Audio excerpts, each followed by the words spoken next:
जय श्री भगवद गीता जी।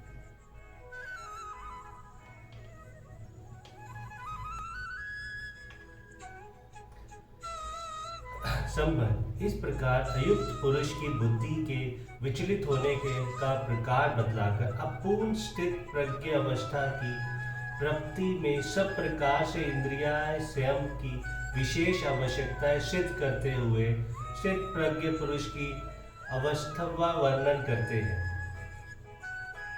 तस्मादस्य महाबाहो निग्रही तानि स्वर्श इंद्रियाणि निद्रयाथेर्भय सत्सय प्रज्ञा प्रतिष्ठिता।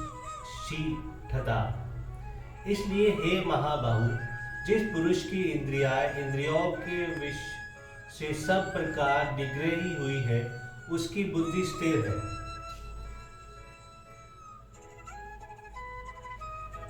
तस्मात् पद का क्या भाव है? पूर्व श्लोक में ये बात कही गई है कि जिसके मन और इंद्रियां वश में नहीं है, उस विषयासक्त पुरुष मनुष्य की इंद्रियां उसके मन को विषय के आकर्षित करके बुद्धि को विचलित कर देती है, स्थिर नहीं रहने देती। इसलिए मन और इंद्रियां को अवश्य वश में करना चाहिए। ये भाव दिखलाने के लिए ये तस्मात् पद का प्रयोग किया गया है।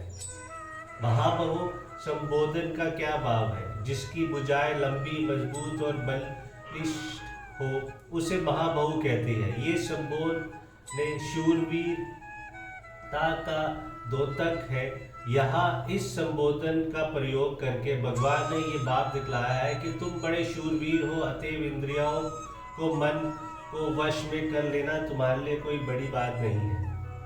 इंद्रियों के विषय से इंद्रियों को सर्व प्रकार से निगृहित कर लेना क्या है? श्रोत्रादि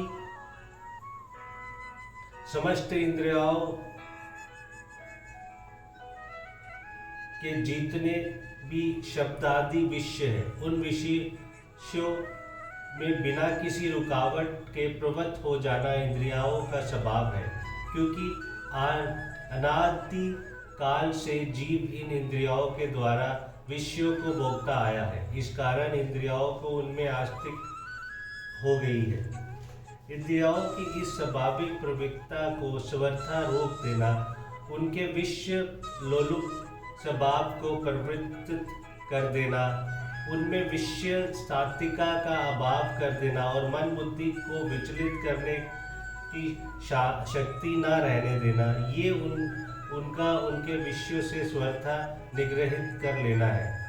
इस प्रकार जिसकी इंद्रियां वश में की हुई होती है, वह पुरुष जब ध्यान काल में इंद्रियों को किया ओक का त्याग कर देता है, उस समय उसकी कोई भी इंद्रियां ना तो किसी भी विषय को ग्रहण कर सकती है और ना अपनी सूक्ष्म वृत्तियों द्वारा मन में विषय ही उत्पन्न कर सकती है। उस समय वह मन में तुंद्रुप सी हो जाती है और व्युत्थान काल में जब वह देखना सुनना आदि इंद्रियों को क्रिया करता रहता है, उस समय वह बिना आस्तिक के निमित्त रूप से यथा योग्य शब्द आदि विषयों का ग्रहण करती है।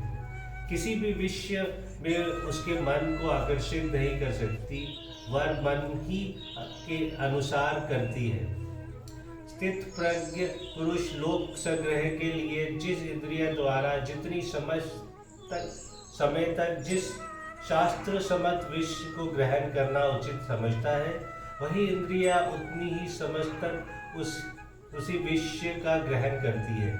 उसके व्यतिरिक्त कोई भी इंद्रिया किसी भी विषय को ग्रहण नहीं कर सकती। इस प्रकार जो इंद्रिया पर पूर्ण आधिपत्य कर लेना है, उसकी स्वतंत्रता को स्वतः नष्ट करके उनको अपने अनुकूल बना लेना है।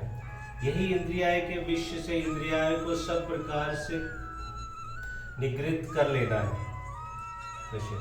58वें श्लोक और इस श्लोक का उत्तरार्ध एक ही है। फिर वह पूर्वार्ध में संहरते और इस श्लोक में निगृहीतानि पद का प्रयोग करके दोनों में क्या अंतर दिखलाया गया है?